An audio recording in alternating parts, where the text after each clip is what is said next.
नमस्कार। मैं डॉक्टर दीपमाला आईएफपीएस द्वारा प्रायोजित निरंतर प्रतिदिन अंतर्राष्ट्रीय वेबिनार फोरम का 1025वें दिवस में आप सभी का स्वागत करती हूँ। आज के इस वेबिनार को शुरू करने से पहले हम सभी लोग 1 मिनट का साइलेंट प्रेयर करेंगे। पुनः आप लोगों का एक अभिनंदन। आज के इस ज्ञानवर्धक वेबिनार में हम सभी के लिए एक अत्यंत गौरव और प्रसन्नता का विषय है कि हमारे बीच होम्योपैथिक चिकित्सा के क्षेत्र की एक प्रतिष्ठित शिक्षाविद, कुशल प्रशासक, अनुभवी मार्गदर्शक एवं सक्रिय शोधकर्ता प्रोफेसर डॉक्टर यशस्वी सकदुपिया जी उपस्थित हैं। डॉक्टर यशस्वी सकदुपिया वर्तमान में university college of homeopathy Jodhpur में होम्योपैथिक रिपर्टरी एवं केस टेकिंग विभाग की विभागाध्यक्षक एवं प्रोफेसर के रूप में सेवाएं दे रही हैं। उन्हें लगभग 13 वर्षों का समृद्ध शिक्षण अनुभव तथा 17 वर्षों से अधिक का व्यावसायिक अनुभव प्राप्त है। आपका योगदान केवल शिक्षण तक सीमित न होकर राष्ट्रीय स्तर पर पाठ्यक्रम निर्माण, एनसीएच में विशेष विषय विशेषज्ञ, एनएबीएच आयुष असेसर तथा सीसीआरएस से जुड़े ड्रग प्रूविंग प्रोजेक्ट्स तक विस्तृत है। आपने पीजी एवं इंटर्न गाइड के रूप में अनेक विद्यार्थियों का मार्गदर्शन किया है और शैक्षणिक गुणवत्ता, नवाचार, शोध एवं प्रबंधन के क्षेत्र में भी महत्वपूर्ण भूमिकाएं निभाई हैं। डॉक्टर यशस्वी जी एक सक्रिय अकादमिक सदस्य होने के साथ साथ रिसर्च गेट, गूगल स्कॉलर और ऑर्चिड जैसे वैश्विक शोध मंचों पर भी निरंतर योगदान दे रही हैं, जो उनके शोधात्मक दृष्टिकोण और वैज्ञानिक प्रतिबद्धता को दर्शाता है। निसंदेह आज का उनका व्याख्यान हम सब ही के लिए ज्ञान, अनुभव और व्यवहारिक दृष्टिकोण का एक महत्वपूर्ण शोध सिद्ध होगा। आइए हम सभी मिलकर तालियों के साथ डॉक्टर यशस्वी सकदीपा जी का इस वेबिनार में हार्दिक स्वागत करते हैं और उनके विचारों से लाभान्वित होते हैं। आपका आज का विषय है utility of polarity analysis method. So doctor Yashasvi, आपका आईएफपीएच मंच पे बहुत बहुत स्वागत है। Over to you doctor. धन्यवाद मैम। सबसे पहले मैं सानी सर को बहुत बहुत धन्यवाद देना चाहूंगी कि वो एक प्लेटफॉर्म के जरिए हम सबको बांधे हुए हैं, हम एक दूसरे से मिल पा रहे हैं। और 2-3 बार यहाँ पे आके इस प्लेटफॉर्म से मुझे पता चला कि हम लोग काफी मतलब सीनियर फैकल्टीज के साथ भी साझा होते हैं। जूनियर से लेकर सीनियर तक हर लेवल का पर्सन जो आज होम्योपैथी से जुड़ा हुआ है, इसके साथ में जुड़ा हुआ है, तो ये बड़ा गौरवशाली मंच है और मैं बहुत बहुत धन्यवाद देती हूँ आप सभी को, आप लोगों ने मुझे ये मौका दिया। आज का जो मेरा टॉपिक है, जैसा मैम ने बताया, पोलैरिटी एनालिसिस, तो मैं अपनी स्क्रीन शेयर कर रही हूँ। आप मुझे प्लीज बताएं कि क्या मेरी स्क्रीन विजिबल है आपको? विजुअल, हाँ, यस यस, इट्स विजुअल। जी।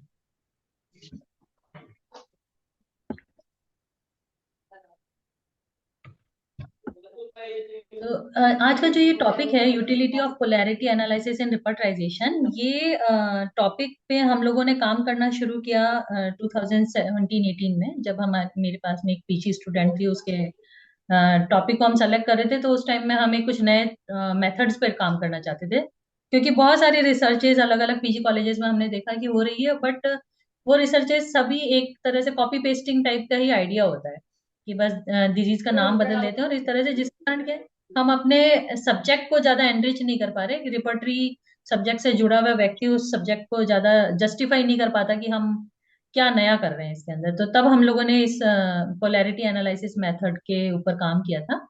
तो मैं साथ में डॉक्टर वर्तिका गर्ग को भी धन्यवाद देना चाहूंगी, वो मेरी पीजी स्कॉलर रही हैं और उनके साथ हमने ये काम किया, और उन्होंने बहुत ही महत्वपूर्ण काम किया, बहुत अच्छे केसेस लिए, जिसका रिजल्ट भी हमें अच्छा मिला। तो मैं ये स्पेशली एक पोलैरिटी एनालिसिस मेथड के ऊपर ये क्लास लेना चाहती थी, ताकि दूसरों के साथ भी साझा कर सके कि कई बार क्या होते हैं, हम बहुत सारे मेथड्स पे काम कर रहे हैं, पर वो मेथड आगे जाके हम लोगों को कई जगहों पे या तो हिंडर करते हैं, यानी रोकते हैं, या फिर कई बार हमें ऐसा महसूस होता है कि अब हम इससे बियॉन्ड कुछ नया नहीं कर पा रहे, और चैलेंजेस हो रहे हैं, तो उसको सही से कर नहीं पा रहे हैं फेस।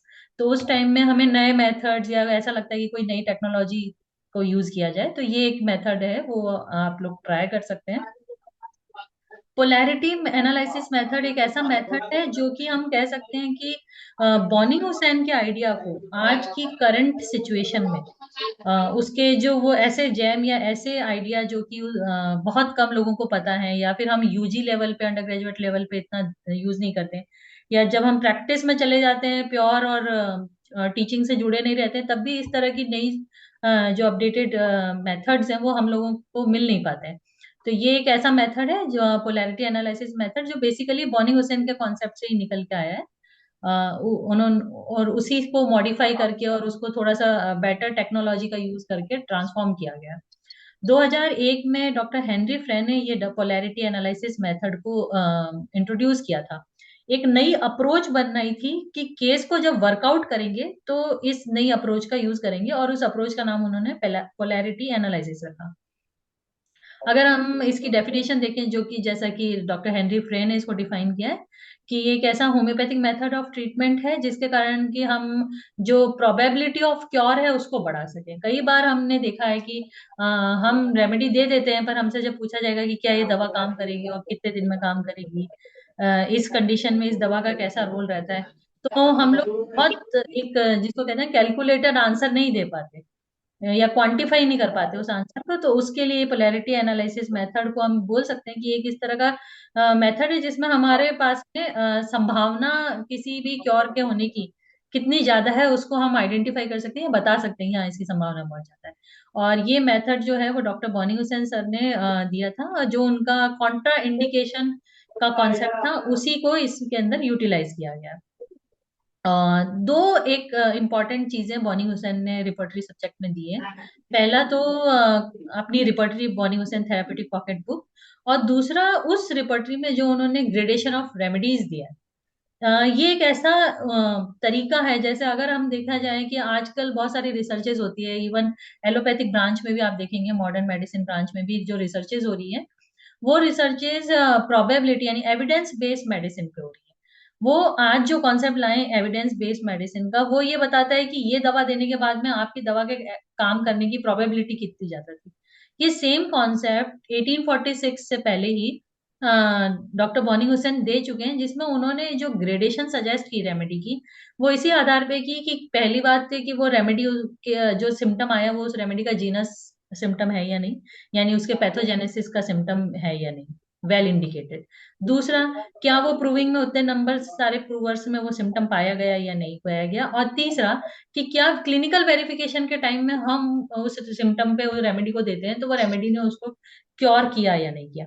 ये तीन ऐसे अचूक मेरे को लगता है बेस है जिसके कारण कि बहुत ही ऑथेंटिकेटेड हम लोगों ने रेमेडीज को ग्रेडेशन दिया, और बीटीपी भी एक लैंडमार्क रिपर्टरी बनी।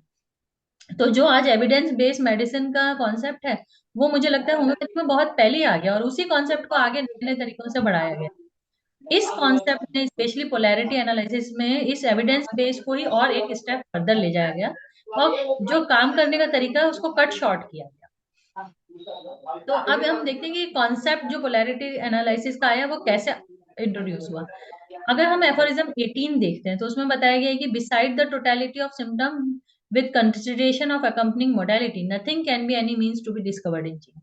यानी आप बीमारियों में मोडालिटीज को अगर आइडेंटिफाई कर पा रहे हो, अपने केस में अच्छी मोडालिटीज जो एक पेशेंट के इंडिविजुअल को और उसके पर्टिकुलर सिम्टम को कैरेक्टराइज करने में हेल्प कर रही है, अगर आपके पास में वो है तो आपको और किसी ज्यादा सिम्टम की जरूरत है नहीं, वो अपने आप में एक डिसाइडिंग फैक्टर है। दूसरा एफोरिज्म 18 में बोला है कि sum of all the symptom and condition in each individual case of disease must be the sole indication. तो इस सम ऑफ ऑल सिम्टम में मोडालिटी एक बड़ा ही अकम्पनिंग पार्ट है। एफोरिज्म 133 और 153 को भी अपन देखेंगे तो उसमें भी यही बताया गया है कि जो मोडालिटीज हैं वो पिक्यूलियर होती हैं और कैरेक्टराइज करती हैं हर सिम्टम। एक कोई भी मामूली सा सिम्टम एक कैरेक्टरिस्टिक सिम्टम बन सकता है, एक इंपॉर्टेंट सिम्टम बन सकता है, अगर हमारे पास में उसमें अच्छी मोडालिटी उसके साथ में मिलती है, पेशेंट एक ऐसी मोडालिटी देता है जो कि उस इंडिविजुअल को या उस सिम्टम को अलग करती है। और यही एक ऐसा सोल मेथड है जिसके कारण हम अपनी रेमेडी का सिलेक्शन बहुत ऑथेंटिकेट तरीके से या फिर कॉन्फिडेंस के साथ में अपनी रेमेडी दे सकते हैं। सेम इस बॉर्निंग हैनीमन के आइडिया को बॉर्निंग हुसैन ने आगे ले गए, और उन्होंने आइडिया ऑफ कंप्लीट सिम्टम बताया। जब उन्होंने देखा कि जब मोडालिटी इतना इंपॉर्टेंट पार्ट है और लोकेशन तो पेशेंट बताता ही है, और साथ में आ जाती है आपकी सेंसेशंस। तो ये दो चीजें ऐसी है जो पेशेंट इनवेरिएबली बताता है, यानी हमें उसको बहुत जोर नहीं देना पड़ता, वो उसका एक अपना आइडिया होता है तो वो बताते ही है हमें। जिस चीज को हमें बेसिकली पेशेंट से पूछना पड़ता है और उसको केस टेकिंग में ज्यादा इंपॉर्टेंटली उस तरफ ले जाना होता है, वो होता है मोडालिटीज का। तो ये जो idea of complete symptom Boenninghausen ने इंट्रोड्यूस किया, उस टाइम में उन्होंने मोडालिटीज को सबसे ज्यादा इंपॉर्टेंस दिया। और बॉनी हुसैन की जो टोटेलिटी है जिसको हम पढ़ते हैं, तो उसके जो हेक्सामीटर्स हैं उसमें से कर, क्वेमेडो और क्वेंडो भी वो फैक्टर्स हैं जो कि ये बताते हैं कि इसकी मॉड्यूलिटीज हैं क्या, यानी वो कौन से कारक हैं ऐसे जिसके कारण कि आपकी जो सिम्टम है, जो लक्षण है बीमारी का, वो या तो उत्पन्न होता है या फिर बढ़ जाता है, या फिर उस कारक के कारण वो सिम्टम या लक्षण जो है वो आराम मिलता है उसके अंदर।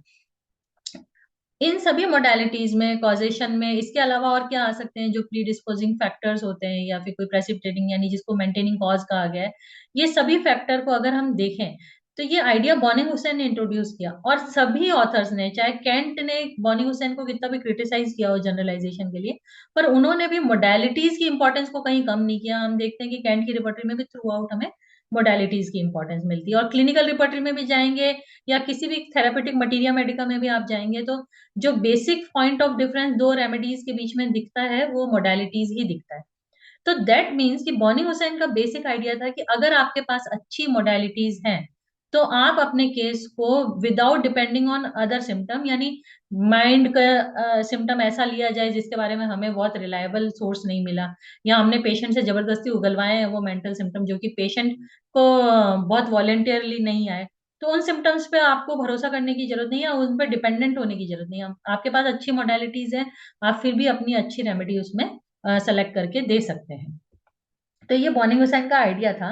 इसके साथ में एक बॉनिंग हुसैन ने, आप देखेंगे तो बीटीपीपी में भी दो तीन बार इस रूब्रिक को इंट्रोड्यूस किया है, जहाँ पे उन्होंने कॉन्सेप्ट ऑफ सेकेंडरी और ऑल्टरनेटिंग इफेक्ट्स को डाला है। फिर आगे जाके बोगर ने भी इसी कॉन्ट्राडिक्शन, कॉन्ट्रा इंडिकेशन और ऑल्टरनेटिंग इफेक्ट्स पे काम किया है। तो बॉनिंग हुसैन ने बताया कि कई रेमेडी या कई रेमेडीज ऐसे हमारी रिपर्टरी में एनलिस्ट हैं जो सेम फैक्टर पे, यानी एक ही कारक पे वो दवा एग्रीवेट भी हो रही है और वो दवा एमिलिरेट भी हो रही है। जैसे कि यहाँ पे अगर आप एग्जांपल देखेंगे बेदिंग या वॉशिंग एग्रीवेशन में, तो ये तीन दवाइयां जो कि दे रखी है, आर्सेनिक, फास्फोरस और सीपिया, ये बेदिंग और वॉशिंग एमिलिरेशन के अंदर भी आर्सेनिक, फास्फोरस और सीपिया दे रखी है। पर जब हम देखते हैं कि एग्रीवेशन में तो आर्सेनिक इटैलिक में है, फास्फोरस रोमन में है, और सीपिया जो है वो बोल्ड में दे रखी है, यानी 3, 2 और 1 में इनको दे रखा है। जब एमिलोरेशन में जाएंगे तो सीपिया जो है वो इटैलिक में चली जाती है, आर्सेनिक फिर भी इसके अंदर इटैलिक्स में ही रहता है दोनों जगह, और फास्फोरस भी। इसका मतलब सीपिया एक ऐसी रेमेडी है जिसके अंदर एग्रीवेशन के सिम्टम के अंदर उसकी ग्रेड ज्यादा है, और एम्यूलरेशन में है पर उसकी ग्रेड है कम। तो इसका मतलब सीपिया एक ऐसी रेमेडी जो एग्रीवेट भी हो सकती है और एम्यूलरेट भी हो सकती है बेदिंग से। तो इन कंडीशंस को उन्होंने बोला है कि ये ऑल्टरनेटिंग इफेक्ट्स वाली कंडीशंस है, और यहाँ पे हमको बहुत विशेष ध्यान देना चाहिए कि हम ये रेमेडी जब भी ऐसी कंडीशन में प्रिस्क्राइब करें या पेशेंट को दें तो हम उसकी वर्थ को भी, यानी उसकी ग्रेडेशन को भी समझें, क्योंकि ग्रेडेशन के आधार पर ही आप उसके डिफरेंशिएशन को दिखा सकते हैं। तो इसलिए alternating effects were secondary of interior worth almost term contradictory modalities. तो इन्होंने क्या किया, ऊपर वाले एग्जांपल से ही समझेंगे। बेदिंग या वॉशिंग एग्रीवेशन में जो सीपिया बोल्ड में दिया है और एमिलिरेशन में जो सीपिया इन्होंने इटैलिक्स में दिया है, तो आप देखेंगे कि सीपिया एमिलिरेशन में जाती है पर उसकी ग्रेड कम हो जाती है। तो जब उसकी ग्रेड कम हो जाती है तो वो खुद की कॉन्ट्राडिक्टरी मोडालिटी कहलाती है, इसको उन्होंने कॉन्ट्राडिक्शन बोला है। और ये कॉन्ट्राडिक्शन अगर किसी रेमेडी में प्रेजेंट है तो ये हमें डिसाइड करना होता है, यानी एनालाइज करना होता है, जैसा हम सब करते हैं शायद, पर हम उसको हर लेवल पे नहीं करते, या हम उसको रिपोर्टाइजेशन के लेवल पे नहीं ले जाते। फाइनल रेमेडी सिलेक्शन में कहीं ना कहीं हम इस तरह का एनालिसिस करते हैं कि ये तो एमिलिरेशन में भी आ रही है, एग्रीवेशन में भी आ रही है, मुझे क्या करना है, इस रेमेडी को इस पेशेंट में देना है या नहीं देना है। तो हम उन फैक्टर्स को सब लोग अपने अपने तरीके से जज करते हैं और फिर अपनी रेमेडी को चूज करते हैं। पर जब भी इस तरह की सिचुएशन आती है तो हम जरूर एक बार के लिए रुकते हैं या हिचकते हैं। जैसे एक और एग्जांपल से मैं समझाना चाहूंगी कि अगर पल्साटिला हम किसी पेशेंट को देना चाहते हैं, और हमने केस टेकिंग में पल्साटिला के लोकेशन के, सेंसेशन के और कॉज के, कंकॉमिटेंट के या कोई और पिक्यूलरिटी ऑफ डिजीज का सिम्टम था, तो उन सब में हमको लगता है कि ये पेशेंट में पल्साटिला जो है वो फिट बैठती है, उसके सिम्टम्स को कवर करती है। पर वही पेशेंट जिसको हम सोच रहे हैं कि इसमें पल्साटिला का इंडिकेशन आ रहा है, पर अगर वो पेशेंट फील करता है कि when he is in rest in a warm room, गर्म कमरे में रेस्ट में, तो उसको एम्यूलेशन मिल रहा है, और जब वो ओपन एयर में जा रहा है तो उसको एग्रीवेशन हो रहा है, तो ये तो पल्साटिला का उल्टा हो गया, पल्साटिला में ऐसा लिखा हुआ नहीं है। सिमिलरली वो पेशेंट कहता है कि मेरे को तो फैटी फूड और बहुत अच्छा भी लगता है, और मुझे फैटी फूड खाने से कुछ परेशानी भी नहीं, तो ये भी पल्साटिला का एक अपोजिट सिम्टम हो गया बिल्कुल। तो अगर ऐसी कोई सिचुएशन आती है जिसमें हमको लगता है कि पल्साटिला 7 सिम्टम कवर कर रही है और ये 2 सिम्टम जो है ये पल्साटिला के बिल्कुल अपोजिट आ रहे हैं, इसमें तो पल्साटिला फिट ही नहीं हो रही, तो हम जनरली हम क्या करते हैं, हम ऐसा सोचते हैं कि कोई और ऐसी रेमेडी ढूंढी जाए जो कि पल्साटिला के जैसी की जैसी हो, बाकी सिम्टम कवर करती हो, और ये दो जो फैक्टर हमें और भी मिले हैं, वार्म रूम वाला और फैटी फूड वाला, इसको भी कवर करती हो, यानी पल्साटिला के अपोजिट को भी कवर करती हो और पल्साटिला को भी कवर करती हो। तो जनरली हम क्या करते हैं, अपनी जो सर्च करने की रेमेडी का इंडेक्स होता है उसको चेंज कर डालते हैं। तो इस कॉन्सेप्ट को जो है वो अलग अलग तरीके से सब लोग अपनी प्रैक्टिस से या अपने एक्सपीरियंस के आधार पर चेंज करते रहे। अगर हमारे साथ में ऐसी सिचुएशन बहुत फ्रिक्वेंटली आए, क्योंकि अगर हम रिपर्टरी इसको खोलें और देखें तो हम देखते हैं कि ये पोलर सिम्टम्स से हमारी रिपर्टरीज भरी पड़ी है। अगर सिर्फ थर्स्ट और थर्स्टलेस की भी बात करें तो पल्साटिला थर्स्टलेस में भी और थर्स्ट में भी है, एकोनाइट थर्स्ट में भी और थर्स्टलेस में भी है। ऐसे ही आप देखें डिजायर टू मोशन में, वार्म का एग्रीवेशन में, वार्म का एम्यूलेशन में, सेम रेमेडी आपको दोनों उसमें मिलेगी, बस उसके अंदर जो डिफरेंस होगा या जो चेंज आएगा वो उनकी ग्रेड पे आएगा। तो अगर बॉनी हुसैन का ये मानना था कि अगर कोई रेमेडी हाई ग्रेड के साथ ऐसे सिम्टम में आ रही है जो कि उसका जीनस का सिम्टम है, तो वो उसका कैरेक्टरिस्टिक सिम्टम है, और जब इन मेडिसिन को इन पेशेंट के लिए हम चूज करें तो वो कैरेक्टरिस्टिक सिम्टम जो है वो हमारे पेशेंट के कैरेक्टरिस्टिक सिम्टम के साथ में कॉरेस्पॉन्ड होना चाहिए, यानी मिलना चाहिए। अगर मेरे पेशेंट के अंदर वार्मथ एम्यूलेशन बहुत मार्क्ड है और मेरी रेमेडी के अंदर वार्मथ एग्रीवेशन मार्क्ड है, पर बाकी सारे सिम्टम मेरे को लगता है एक रेमेडी से मिल रहे हैं, तो मुझे वो रेमेडी नहीं देनी चाहिए, क्योंकि वो हमारे पेशेंट के मेन सिम्टम का कॉन्ट्रा इंडिकेशन है। यानी उसको हमारी मोडालिटी रेमेडी की और हमारी मोडालिटी पेशेंट की एक ही सिम्टम पे है, और वो उसकी ग्रेड को चेंज कर रहा है।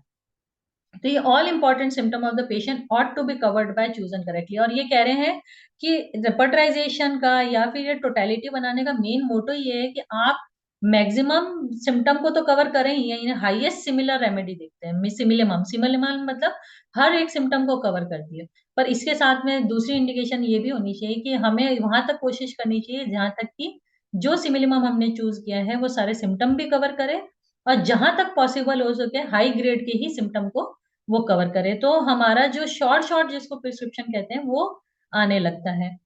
तो इसलिए इन्होंने बताया है कि if in a given polar symptom the opposite is covered by a particular medicine in a high grade, whereas the pole exhibited by the patient occur only in the low grade, then this medicine according to Bonning-Wilson is contraindicated, it will not cure।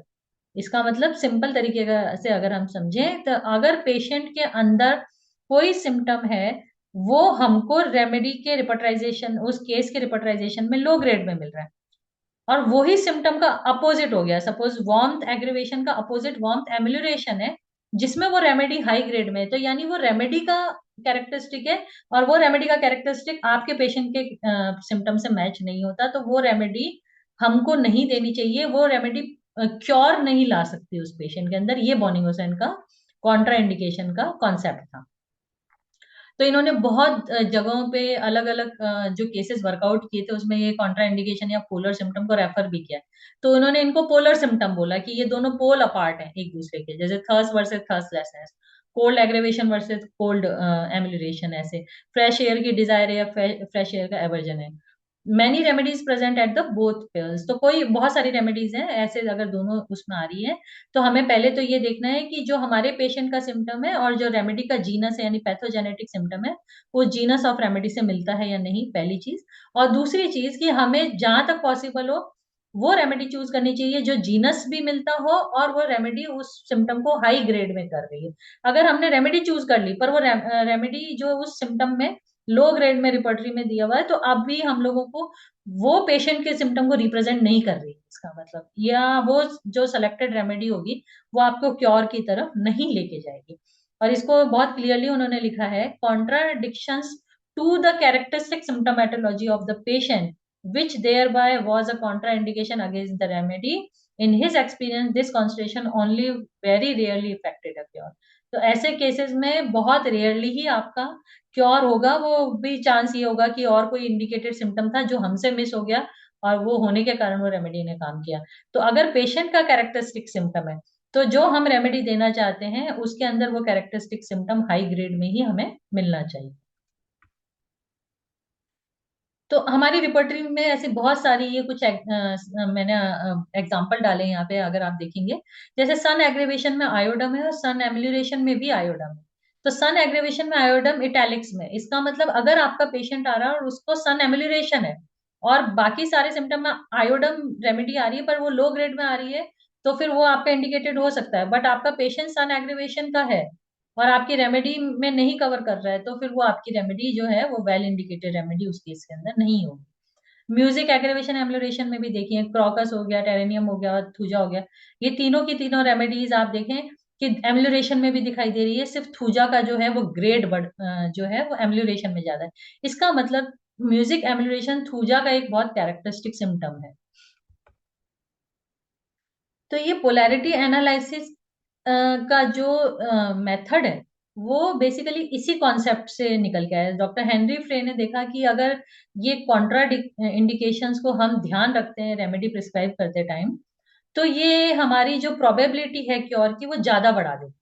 क्योंकि हम ऐसी remedy को नहीं या ऐसी remedy देने से बचेंगे जो रेमेडी हमें लगता है कि उसका या तो वीक सिम्टम है हमारे पेशेंट का, उसके ऊपर हमने दे दी, या फिर जहां पे पोल सिम्टम अपोजिट सिम्टम थे और हम लोगों ने उस चीज को ध्यान ही नहीं दिया कि वो रेमेडी दूसरे अपोजिट सिम्टम है कि नहीं। क्योंकि जनरली प्रैक्टिस में जो लोग ज्यादा रिपर्टरीज को यूज नहीं करते हैं, तो कई बार ऐसा होता है कि जो सिम्टम आता है हम उसी सिम्टम को ले लेते हैं, उसके अपोजिट सिम्टम को हम चेक ही नहीं करते हैं कि उसमें वो रेमेडी है कि नहीं, तो वो हमारे से ओवरलुक हो जाता है।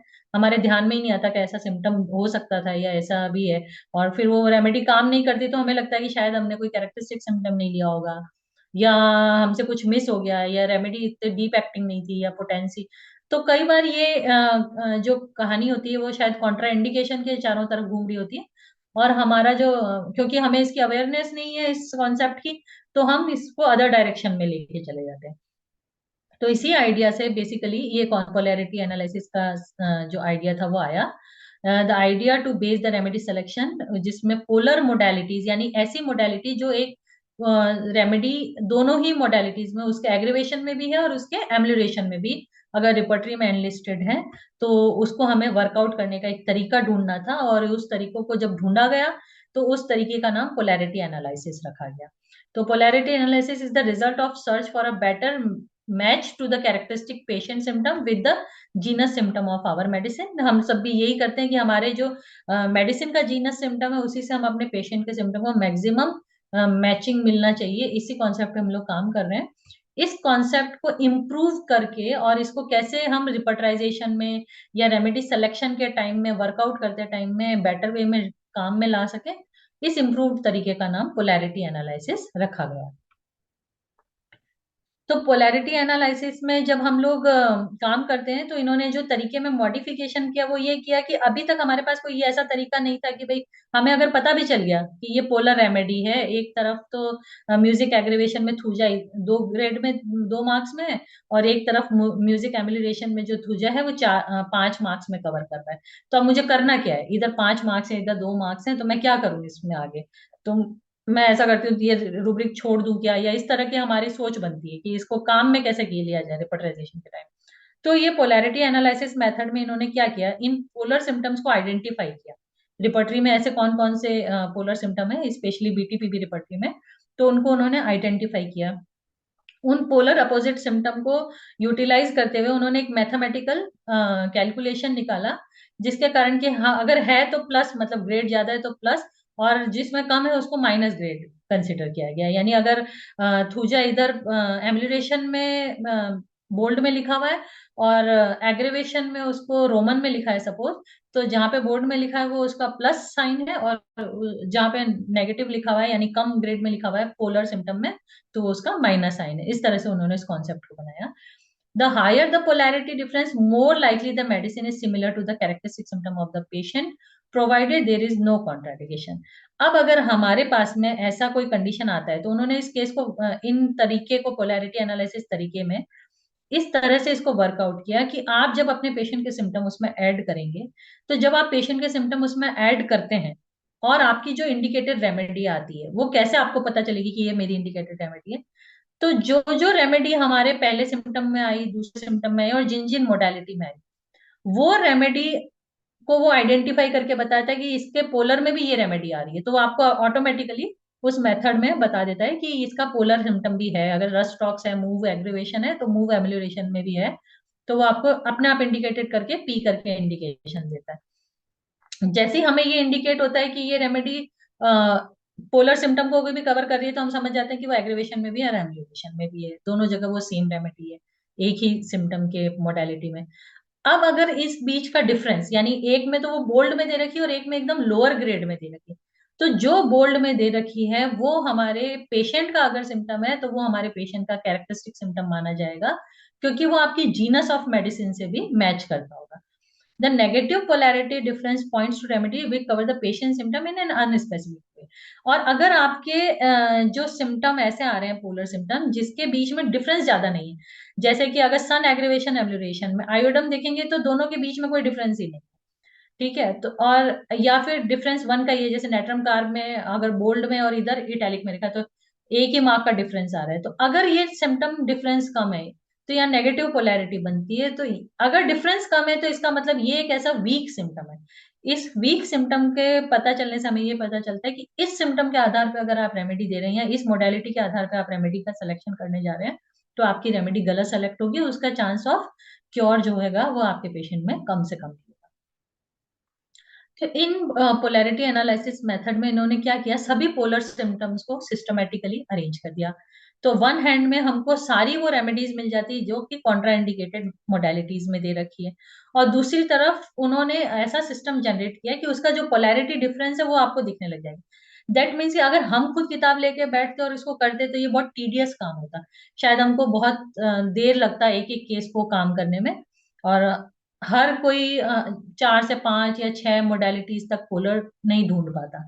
तो इन्होंने ऐसा मेथड निकाला है जिस मेथड में इनको सिस्टमेटिकली अरेंज कर दिया गया, जिसके कारण कि आप पेशेंट के पोलर सिम्टम को आसानी से वहां पे कैलकुलेट कर सकते हो, और उसकी ग्रेड का डिफरेंस जिसको नेगेटिव पोलैरिटी और पॉजिटिव पोलैरिटी बोला गया उसको भी आप उस डिफरेंस को देख सकते हैं। तो आपको जितना ज्यादा पोलैरिटी डिफरेंस मिलेगा उतना ही आपके कैरेक्टरिस्टिक सिम्टम को आप कवर कर रहे होंगे, और वही आपके पेशेंट का कैरेक्टरिस्टिक सिम्टम है और आपकी रेमेडी का वो जीनस सिम्टम है, तो वो उसमें कोई कॉन्ट्राइंडिकेशन नहीं होगा और वो रेमेडी जो है वो आपका अच्छा काम करेगी।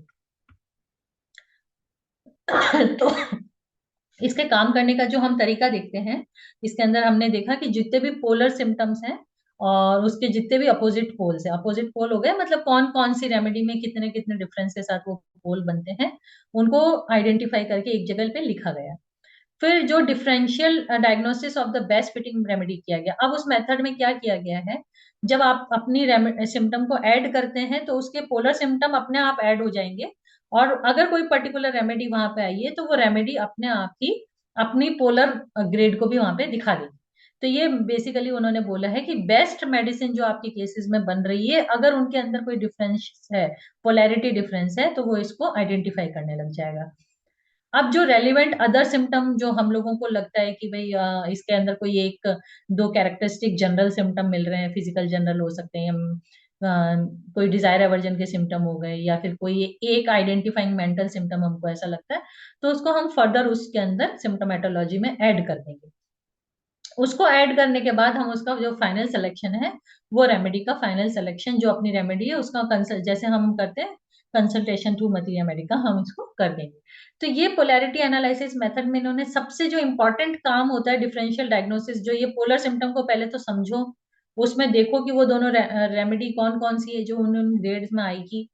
फिर उन ग्रेड के बीच का डिफरेंस को कैलकुलेट करने का काम ये ऑटोमेटिकली इन्होंने अपना जो सिस्टम डेवलप किया है पोलैरिटी एनालिसिस का, उसमें ये काम करके किया है। तो in polarity analysis the first step consist in generating a differential diagnosis on the basis of polar modalities और द अदर पोल सिम्टम्स जो भी होंगे। इसमें जनरल सिम्टम्स भी आते हैं और बहुत सारे पर्टिकुलर कैरेक्टरिस्टिक सिम्टम का भी इन्होंने पोलर दिया गया है। और इन्होंने जो सॉफ्टवेयर अपना बनाया है उसका जो बेस रखा है वो Boenninghausen therapeutic pocket book का ही रखा है। और अगर जैसे कोई इंपॉर्टेंट सिम्टम हमको लगता है कि इस स्टेप में मिस हो गया या नहीं आ रहा है, तो these can be added with the help of further repertories. तो इसके अंदर ऐसा नहीं है कि जैसे अगर हम देखते हैं कि बॉनी हुसैन का मेथड एक ऐसा मेथड था जिसके अंदर बहुत ज्यादा आगे एडिशन हो नहीं पाते। तो इन्होंने इस कॉन्सेप्ट को इस तरह से बनाया कि अगर आप फर्दर अपनी कोई और सिम्टम को उस एनालिसिस में डालना चाहते हो तो आप उन सिम्टम्स को भी उस एनालिसिस में ऐड कर सकते हैं। ऐसा नहीं है कि आप सिर्फ मोडालिटीज पे काम कर लोगे और आप कोई और जनरल सिम्टम डालोगे। तो इन्होंने ये जो एक लिमिटेशन था उस लिमिटेशन को दूर किया। तो हम जो पोलर अपोजिट मोडालिटीज देखते हैं वो भी देख लेंगे, और हमारी जो उसके अंदर रेमेडी आई है उसमें ये फर्दर हमारे जो जनरल सिम्टम होंगे या और कोई कैरेक्टरिस्टिक एरिया है पेशेंट के जो हमें उसमें ऐड करने हैं तो वो भी हम इसके अंदर ऐड कर लेते हैं। तो ये स्पेशली जो ये सारा काम किया गया इसमें एक स्पेशल उन्होंने जो मेंशन किया है वो लिमिटेशन रखा है थोड़ा मेंटल सिम्टम्स के लिए। क्योंकि पोलैरिटी एनालिसिस का मेथड जो है वो बेसिकली बॉनी हुसैन के आइडिया से ही आया है। तो उन्होंने मेंटल सिम्टम को एज अ फाइनल डिफरेंशिएशन में ही कंसिडर किया है। स्पेशली हेनरी फ्रे का एक बहुत सेलिब्रेटेड आर्टिकल है, बहुत ज्यादा लोग उसको पढ़ते हैं, स्पेशली रिपर्टरी फील्ड से जो जो इस सब्जेक्ट से हैं उन लोगों को ये बड़ा नोन आर्टिकल है। एडीएचडी का एक उनका वर्क है जिसके अंदर उन्होंने सबसे पहले पोलैरिटी एनालिसिस मेथड को यूज किया था। तो वहां पे उन्होंने यूज किया है जब उसके अंदर उन्होंने देखा है कि जब हम मेंटल सिम्टम के आधार पर, यानी एडीएचडी के केस में भी उन्होंने मोडालिटीज को इंपॉर्टेंस दे के जब काम किया है तो उन केसेस में उनको बहुत अच्छे एनकरेजिंग रिजल्ट मिले। और जब उन्होंने माइंड सिम्टम को फर्स्ट चांसेस में रखा है तो उतने एनकरेजिंग रिजल्ट नहीं मिलते। माइंड को जब फाइनल डिफरेंशिएशन में यानी लास्ट रेमेडी सिलेक्शन में हमारी एक या दो सिमिलिमम के टाइम में उन्होंने कंसिडर किया है तो वहां उनका जो है वो फाइनल सिलेक्शन जो है वो ऑटोमेटिकली ज्यादा अच्छा रहा है, वो रेमेडीज ज्यादा क्यूरेबल। तो उस एडीएचडी वाले आर्टिकल के बाद से डॉक्टर हेनरी फ्रैंक ने फर्दर अपने जो मेथोडोलॉजी थी उसको आगे रेक्टिफाई किया, या हम कह सकते हैं कि और बेहतर रूप में उसको ले गए, जहाँ पे इस टेक्निक को उन्होंने प्योरली बॉनी हुसैन के कॉन्सेप्ट पे काम किया और मेंटल सिम्टम को उन्होंने लास्टली जो आपका फाइनल डिफरेंशिएशन जब आप मटीरिया मेडिका से करें उसी टाइम के लिए रखा। और जैसा कि हम देखते हैं कि ये बहुत सही भी है, स्पेशली जब जो लोग नए नए प्रैक्टिस में जाते हैं या नए स्टूडेंट्स होते हैं तो उस टाइम में हमारे हम जो ज्यादातर गलतियां करते हैं एज अ टीचर भी मैंने ये ऑब्जर्व किया है कि जो ज्यादातर गलतियां रहती है वो यही रहती है कि मेंटल सिम्टम होता नहीं है, उस मेंटल सिम्टम को जबरदस्ती पेशेंट से निकलवाया जाता है और उसको हम ओवर हाइपोथेटिकली मानते हैं। मतलब वो सिम्टम पेशेंट में है नहीं, पर क्योंकि हमने ऐसा पढ़ा हुआ है और हम उसको इस तरह से रुब्रिक की लैंग्वेज में ही समझ रहे हैं तो हम उस सिम्टम को उसी रुब्रिक से मैच करने की कोशिश करते हैं। पेशेंट का आइडिया कुछ और हो सकता है, पेशेंट के हो सकता है शब्दों का चयन कुछ और हो।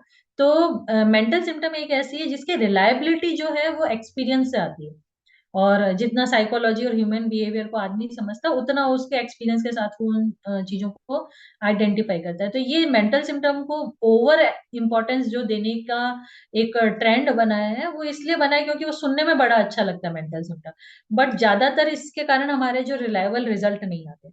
अगर हम देखेंगे तो जो प्रैक्टिशनर्स हैं, ओल्ड प्रैक्टिशनर्स होते हैं ये सब, ये लोग भी रिपर्टरीज को रेफरेंस की तरह काम लेते हैं पर उनका एनालिसिस बहुत स्ट्रांग होता है। और जब एनालिसिस स्ट्रांग होता है तो मैक्सिमम नंबर ऑफ टाइम वो मोडालिटीज पे या कैरेक्टरिस्टिक सिम्टम को ही डिफरेंशिएट करते हैं, सिर्फ मेंटल सिम्टम पे डिफरेंशिएशन कभी नहीं किया जाता। तो मेंटल सिम्टम को इन्होंने भी पोलैरिटी एनालिसिस में लास्ट में जब रेमेडीज का फाइनल सिलेक्शन करते होते हैं उस टाइम पे कंसिडर करने के लिए बोला है।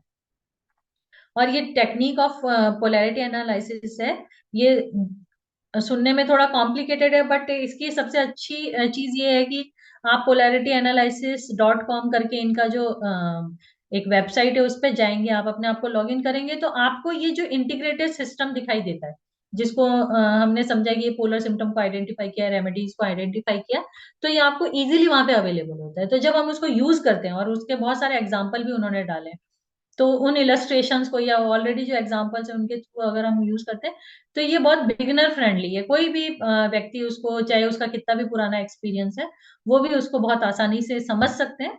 एक या दो बार हमें थोड़ा सा कॉन्सेप्ट को लेने में या उसको फ्रेंडली होने में टाइम लगता है, जितना हमको एक नए कंप्यूटर प्रोग्राम को यूज करने में टाइम लगता है, उतना ही उसमें टाइम लगता है। तो ये बहुत अच्छा मेथड है, जिसके अंदर हमें वैसे भी एन नंबर ऑफ रेमेडीज के कॉन्ट्रा इंडिकेशंस पढ़ने को मिलते हैं, जो हमारी मटीरिया मेडिका को भी बहुत स्ट्रॉन्ग करता है। और रिपर्टराइजेशन में जनरली इसमें कुछ बातें जो इन्होंने आइडेंटिफाई करके बताई है कि अगर हम इन चीजों का ध्यान रखें तो और हमारी प्रोबेबिलिटी बढ़ती जाती है। तो उन्होंने बोला है कि एटलीस्ट हमारे केस में 5 से ज्यादा पोलर सिम्टम है, तो इतने सिम्टम अगर पोलर हैं तो हम अच्छा केस वर्कआउट कर सकते हैं। तो इतने पोलर सिम्टम लेने के लिए हमको केस टेकिंग भी उतनी स्ट्रांग करनी पड़ेगी।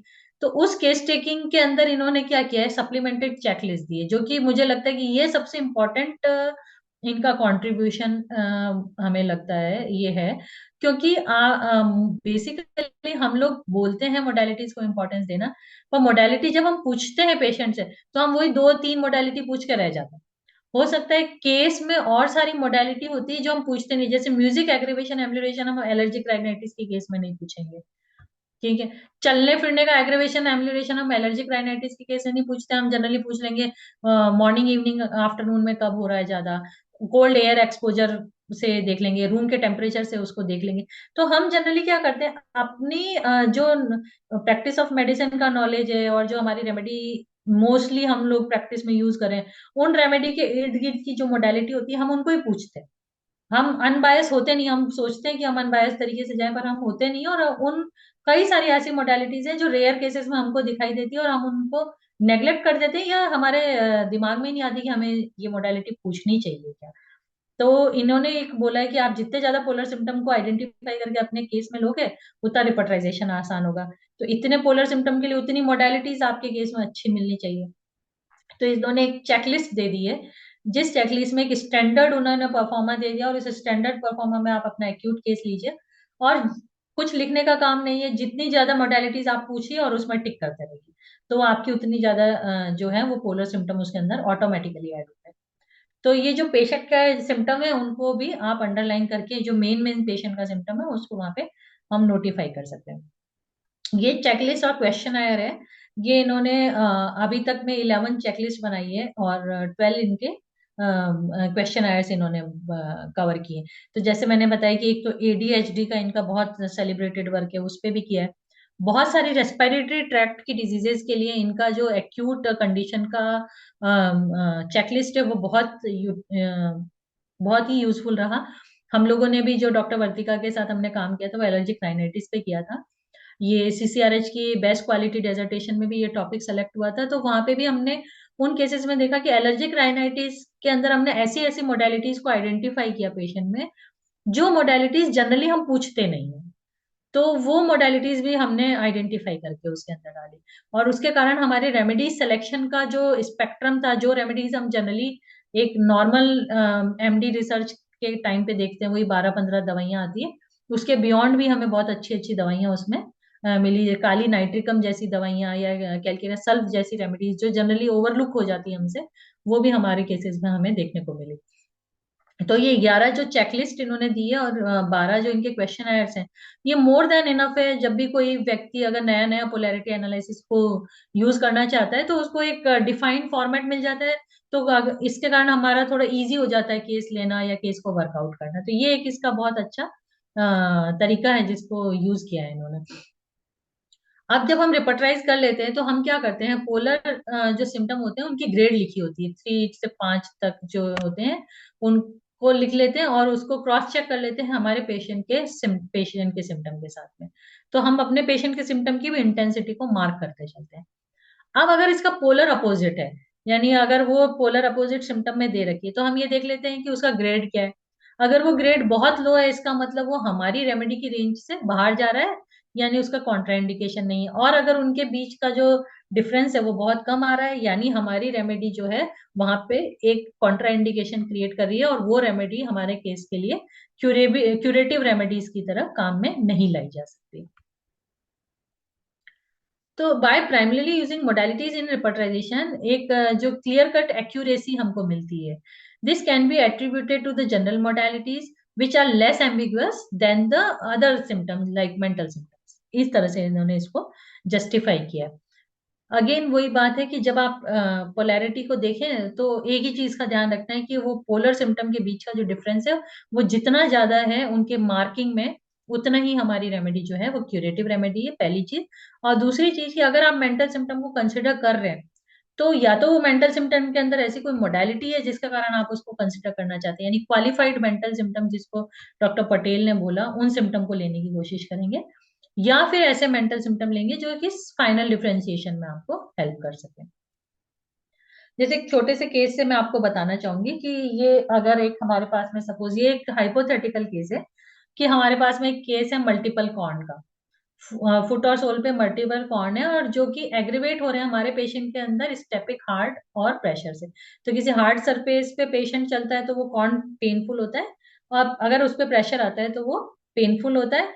और या फिर उसको जब सुबह उठ के चलते हैं तो उस टाइम में उसको उसके तुरंत बाद में खड़े होने पे या उस टाइम पे खड़े होने पे उसको वो एग्रीवेशन होती है। तो ये तीन एग्रीवेशन हमारे पेशेंट में है। अब अगर हम इस केस को वर्कआउट करते हैं पोलैरिटी एनालिसिस मेथड के हिसाब से, तो हम क्या देखते हैं कि जो एग्रीवेशन प्रेशर एक्सटर्नल आ रहा है, मतलब जब वो स्टेप कर रहा है, जब वो प्रेशर उसके ऊपर हम अप्लाई कर रहे हैं, या फिर जब सुबह खड़ा होके एकदम से उस पे खड़ा हो रहा है पैर के ऊपर, तब उसका वो कॉर्न जो है वो एग्रीवेट हो रहा है। इसका मतलब एक्सटर्नल प्रेशर से वो हमारा पेशेंट का जो कॉर्न है वो पेनफुल हो रहा है। इस एग्रीवेशन के अंदर रस्टॉक्स एक मार्क के लिए दिया हुआ है, पर जब हम देखते हैं तो एम्यूलेशन में प्रेशर में रस्टॉक जो है वो 3 मार्क का दे रखा है। तो यहाँ पे ये कॉन्ट्रा इंडिकेटेड मोडालिटी की तरह दिखती है। ठीक है, अब अगर ये कॉन्ट्रा इंडिकेटेड मोडालिटी की तरह दिखती है तो जब हम पोलैरिटी एनालिसिस मेथड कर लेते हैं तो ये हमको कैसे दिखती है। तो ये एक चार्ट है जिसमें आप देखेंगे कि हमारे पास में इस सिम्टम के लिए जब हमने इस सिम्टम को डाला, aggravation stepping hard, aggravation pressure external, aggravation while after waking up, skin corn sensitive, standing aggravation and foot and sole is the location. क्योंकि बॉनी हुसैन का मेथड है तो उसकी कंप्लेन ले लिया, लोकेशन ले लिया और सारी मोडेलिटीज हमने ले ली।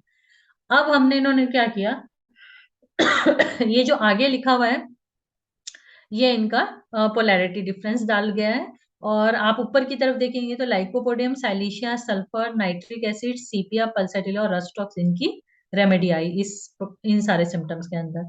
अब जिन सिम्टम के आगे आपको रूब्रिक के आगे पी पी कैपिटल में दिखाई दे रहा वो इंडिकेट कर रहा है कि उसका पोलर सिम्टम दिया गया है। अब हम क्या कैसे देखेंगे कि किसका पोलर सिम्टम दिया गया कौन कौन से रेमेडीज में। तो ये जो लाल पट्टी आपको दिखाई दे रही है, इस लाल पट्टी के नीचे वही सिम्टम जिसके अंदर पीपी दिखाई दे रहा है वो उसका एम्यूलरेशन सिम्टम दिखा रहा है। तो अगर आप पहला सिम्टम देखिए एग्रीवेशन स्टेपिंग हार्ड, इसमें पोलर सिम्टम है एम्यूलरेशन स्टेपिंग हार्ड। इसके अंदर साइलिशिया जो है वो स्टेपिंग हार्ड में 4 नंबर कवर करती है, यानी वो उसके अंदर उसका ग्रेड ज्यादा है।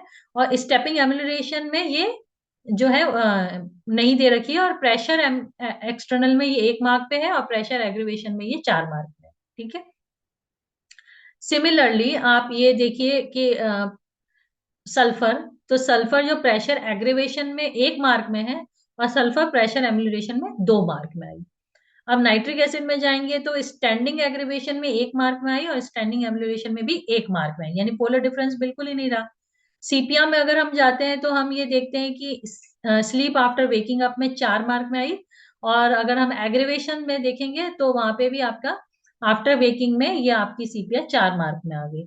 प्रेशर एम्यूलरेशन और प्रेशर एग्रीवेशन में, तो प्रेशर एग्रीवेशन में सीपिया 3 मार्क्स से कवर करती है और प्रेशर एम्यूलरेशन में सीपिया 1 मार्क से कवर कर रही है। तो यानी इसमें कम से कम हमको जो है वो 2 मार्क का डिफरेंस दिखाई देने को मिलता है।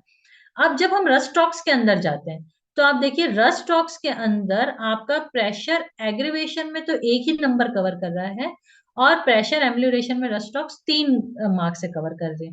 और ये जो सीआई लिखा है ये इसका कॉन्ट्रा इंडिकेशन को आइडेंटिफाई करके लिखा है।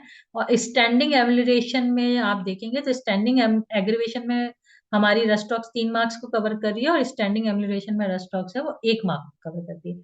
तो इस तरह से ये केसेस को वर्कआउट करता है, और जो मैक्सिमम पॉसिबल पोलैरिटीज है उनको आइडेंटिफाई करके बता देता है कि ये इसकी पोलैरिटी इस केस में सबसे ज्यादा दिखाई दे रही है। अब ये हमारे पेशेंट का एक रियल केस है, जिसमें आप देखेंगे कि हमने इस केस को जब वर्कआउट किया था तो ये एक एलर्जिक राइनाइटिस का केस था।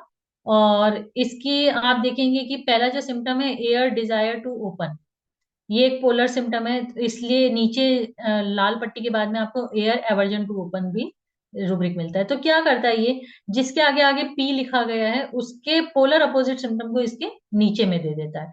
और पोलर अपोजिट सिम्टम दे दिया इसने, उसके आगे पी लिख दिया। उसके बाद में जो जो रेमेडीज को इसने ऐसे हाईलाइट कर रखा है, एक ब्लू पट्टी आपको बैकग्राउंड में दिखती है, जैसे pulsatilla, rhus tox, sulphur, natrum carb, sepia, baryta का। तो ये बताती है कि ये जो रेमेडीज हैं 6, इन रेमेडीज में आपका ग्रेडेशन तो बहुत हाई जा रहा है, ये सिम्टम को भी कवर कर रही है, 13 सिम्टम कवर कर रही है, और सम टोटल भी इसका ज्यादा आ रहा है। पर ये सारी रेमेडी वो रेमेडी हैं जिनका पोलर डिफरेंस बहुत कम है, और ये कॉन्ट्रा इंडिकेशन को आइडेंटिफाई करती है। तो जब इस तरह से कॉन्ट्रा इंडिकेशन आइडेंटिफाई करती है और पोलर सिम्टम को आइडेंटिफाई करती है, तो हमारे पास ये रेमेडीज जो हैं वो ज्यादा क्यूरेटिव नहीं होती, और हमारे पास चॉइस सिर्फ 2 रेमेडीज में बनती है, या तो लाइकोपोडियम में या मैग्नीशियम कार्ब में। तो इस केस में जब हमने लाइकोपोडियम प्रिस्क्राइब किया पोलैरिटी एनालिसिस पे, और 2-3 फॉलोअप तक देखा, तो हमें कोई इंप्रूवमेंट उसमें ज्यादा एविडेंट पेशेंट में दिखाई नहीं दिया।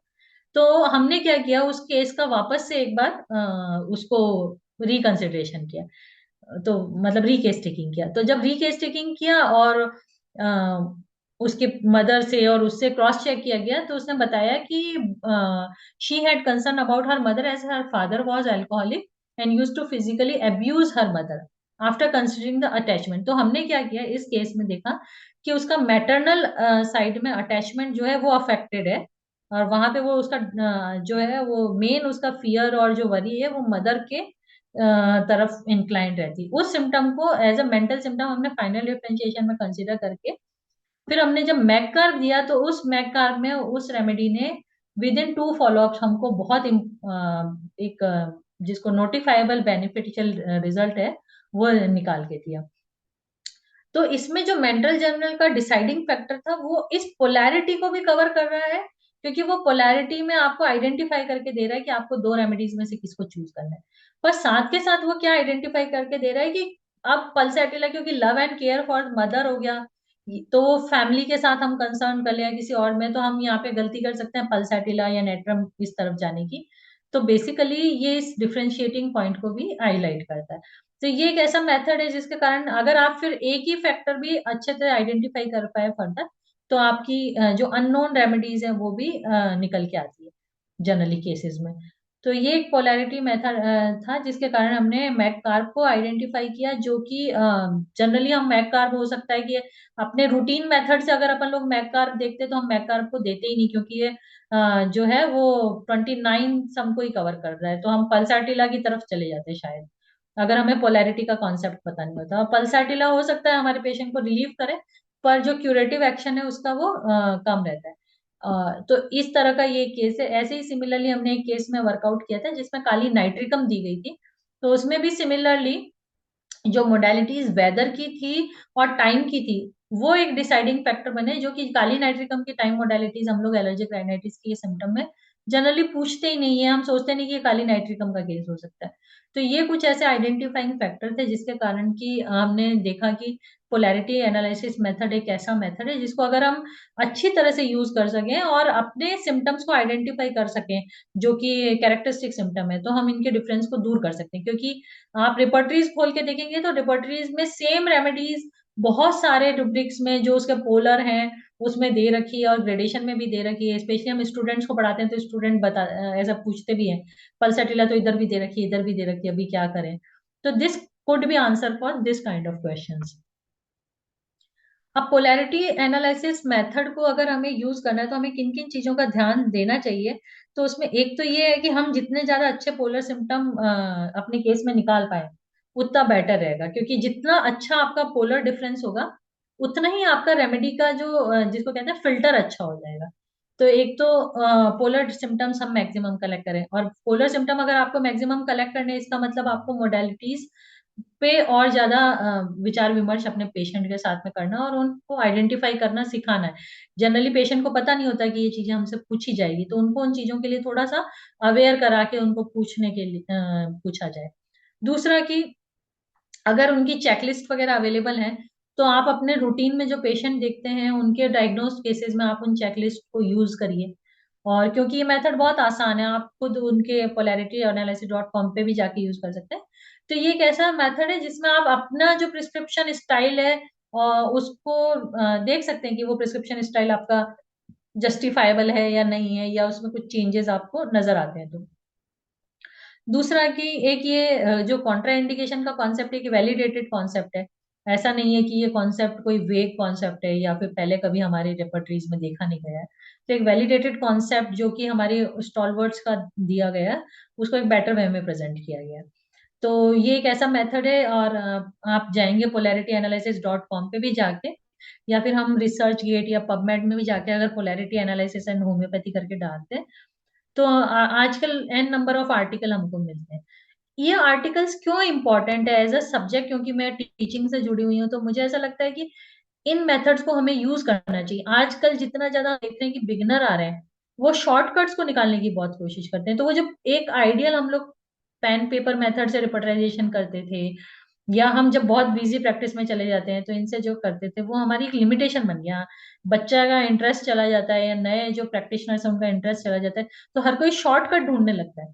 तो इस तरह के शॉर्टकट में जाके और इसका क्या दो कॉम्बिनेशन बता दो और ये दवा दे दें, उस तरह की फॉल्स प्रैक्टिसेस से बेटर है कि हम ये ऐसे कॉन्सेप्ट जो कि कोई लॉजिक पे कोई एविडेंस के ऊपर दे जाए, तो हम अपनी पैथी के लिए एक अच्छा काम कर सकते हैं। और हम मेथड्स को यूज करेंगे तो हो सकता है कि हम इन मेथड से और बेटर मेथड भी निकाल सकते हैं कॉन्सेप्ट से, या हम अपने आइडियाज को उसके अंदर इनपुट डाल सकते हैं। ये मैंने एक स्क्रीनशॉट लिया है, आप अगर देखेंगे तो ये polarityanalysis.com करके इनकी वेबसाइट है। यहाँ पे आप जाएंगे तो जैसे आप देखें यहाँ पे मेरा यशस्वी शाक्ति पे लिखा है, तो आप सिंपल जैसे हम लोग किसी भी ऐप में लॉग इन करते हैं उस तरह से अपना लॉग इन करके साइन अप करिए। और इस तरह से आप अपने पेशेंट को यहाँ पे रजिस्टर कर सकते हैं। और जैसे ही आप न्यू पेशेंट्स क्लिक करेंगे और ये पूरा पेज ओपन हो जाएगा, और उसमें जाके फिर आप अपने पेशेंट की जितनी भी हिस्ट्री डिटेल मोडालिटीज है उसको टिक करना है, बहुत ज्यादा लिखना भी नहीं है। और आप अपने केस को वर्कआउट करेंगे। जब आप अपने केस के ये सब सिम्टम ऐसा डालना शुरू करेंगे तो कुछ इस तरह का पेज दिखाई देगा, जो आप जैसे जैसे सिम्टम को डालते जाएंगे तो अपने आप वो उसका पोलर सिम्टम को आइडेंटिफाई करके उसमें दे देगा। और उसके साथ में उसकी हिट मतलब कितने सिम्टम को कवर किया, सम मतलब उसकी ग्रेड कितनी कवर की, और पोलैरिटी डिफरेंस आया कि नहीं आया उस केस में वो भी उसको आइडेंटिफाई करके दे देगा। तो वो भी काम आपका आसान हो जाता है। और पेशेंट सिम्टम की रिलायबिलिटी, यानी हरे रंग की पट्टी आ रही है, पीले रंग की आ रही है, लो आ रही है, तो ये आप अपनी चेकलिस्ट में भी डाल सकते हो और नहीं तो अपने सिम्टम में डाल दीजिए। तो ये बताता है कि उस सिम्टम के लिए आपकी रेमेडी जो सेलेक्ट हो रही है उसकी रिलायबिलिटी क्या है, हाई रिलायबिलिटी है, लो है, या मीडियम रिलायबिलिटी। और जो इनकी चेकलिस्ट है वो कुछ इस तरह की चेकलिस्ट आपको उनकी वेबसाइट से मिलती है, polarity analysis checklist of reliable symptoms. और जो इन्होंने अपने प्रैक्टिस से रिलायबल सिम्टम्स आइडेंटिफाई किए हैं, इनकी स्टडीज जो हुई है उनसे आइडेंटिफाई किए हैं। और अभी इनका ग्रुप बहुत बड़ा है, बहुत लोग इसमें कंट्रीब्यूट कर रहे हैं, तो इसमें अपडेटेड ये अपनी चेकलिस्ट को करते रहते हैं। तो इस तरह से आपको सिम्टम देखने को मिलेंगे, तो आप अपने सिम्टम को आइडेंटिफाई करके यहाँ पे डाल सकते हैं। तो ये एक ऐसा मेथड है जिसको मुझे लगता है कि अगर हम लोग यूज करें तो हम बहुत अच्छा कंट्रीब्यूशन एक जो डॉक्टर हेनरी फ्रे द्वारा किया गया है उसको अपनी प्रैक्टिस में ले सकते हैं।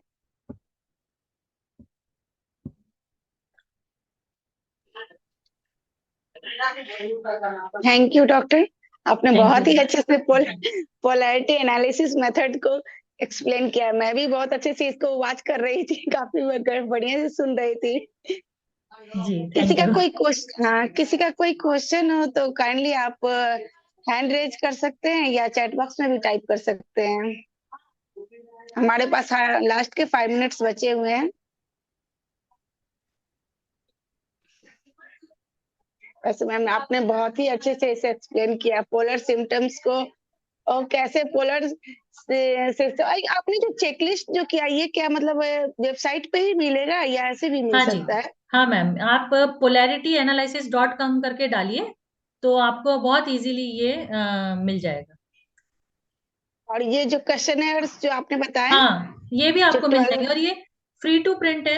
आपको इसके लिए कोई पेमेंट नहीं करना, आप जाइए और उसको यूज करिए। ये मेरे को ये लगता है डॉक्टर हेनरी फ्रे ने जो इसको ये दिया है ना कॉन्सेप्ट, इनका कॉन्सेप्ट ये है कि आप लोग यूज करिए और आप उसमें क्या कमियां देख रहे हैं, आप इतने अगर अपने अलग अलग केसेस में इसको यूज कर रहे हैं तो आपको लग रहा है कि इसमें और कुछ कंट्रीब्यूट किया जा सकता है, कुछ नया किया जा सकता है, या आपको लग रहा है कि नहीं ये कॉन्सेप्ट ऐसा है कि कुछ ही लोगों को समझ में आ रहा है, बाकी लोगों को समझ ही नहीं आ रहा, तो हम उस तरह के इनपुट भी देते हैं तो हम इन मेथड्स को बेटर बना सकते हैं। पर नहीं मैम मैं नहीं, बताऊंगी कि ये जो चेकलिस्ट है, हमने 3 पीजी स्टूडेंट ने इस पे काम किया अलग अलग टॉपिक्स को लेकर। हमने जॉइंट की कंप्लेन भी ली है, मेंटल कंप्लेन भी ली है, और ये एक एलर्जिक राइनाइटिस की कंप्लेन का भी लिया है। तीनों में ही जब हमने पोलैरिटी एनालिसिस लिखा है तो शुरू के 3 महीने तो स्टूडेंट्स को बहुत प्रॉब्लम आया, बट लास्ट में जब वो लोग करने लगे उनका प्रिस्क्रिप्शन इतना स्ट्रांग हो गया, उनकी केस टेकिंग इतनी अच्छी हो गई कि उनको 2-2 3-3 फॉलोअप में भी रिजल्ट मिला। नहीं, बट ये तो सिर्फ और सिर्फ मोडालिटी पे ही डिपेंड करता है, और अदर सिम्टम्स। अदर सिम्टम आप डाल सकते हैं ना, जैसे मैंने लास्ट में एक सेकंड लास्ट स्क्रीनशॉट दिखाया था, उसमें आपने एंजाइटी, डिजायर, एवर्जन, फूड, वो सब डाल सकते हैं। ज्यादातर जो पोल में डिफरेंस आता है वो मोडालिटीज में ज्यादा देखने को मिलता है, क्योंकि हम्म। बीटीबीपी के कॉन्सेप्ट पे इसलिए वो दिखाई देता है। बाकी अभी इन्होंने बहुत वर्कआउट कर लिया है तो आप मेंटल और फिजिकल जनरल्स भी डाल सकते अच्छा, मेंटल और फिजिकल जेंडर्स पे ये वर्क करेगा? हैं। हाँ बिल्कुल करेंगे जी, बिल्कुल। किनका कोई क्वेश्चन?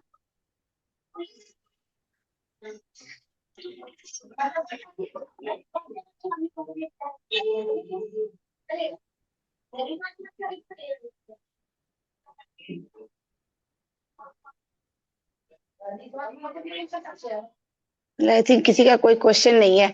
बहुत ही अच्छा प्रेजेंटेशन था, आपने एक आज नया टॉपिक पर बहुत ही अच्छे से एक्सप्लेन किया। पोलर सिस्टम्स को, आपने पोलर सिस्टम को ही बहुत अच्छे से आपने एक्सप्लेन किया है। तो thank ji you. Thank you. Thank you ऐसे ही मैम। नए टॉपिक के साथ आते रहिए और अपना एक्सपीरियंस हम लोगों के साथ शेयर कीजिए, ताकि हम सभी लोग इस फोरम में, मतलब आप आई थिंक 2 2 और 3 टाइम्स आई हैं सर के। जी हाँ, ये जी से जी अभी एक क्वेश्चन हमारे पास आया, प्लीज मैम राइट वेबसाइट। जी जी, मैं लिख देती हूँ आपके हाँ, लिए। वेबसाइट का नाम आप दे दें। हाँ जी। और ये यूज करना बड़ा ही आसान है, कोई भी पर्सन जिसको ज्यादा भी नॉलेज नहीं है कंप्यूटर का वो भी इसको यूज कर सकता है। सबसे इसका आसान ये है। हाँ, पोलैरिटी एनालिसिस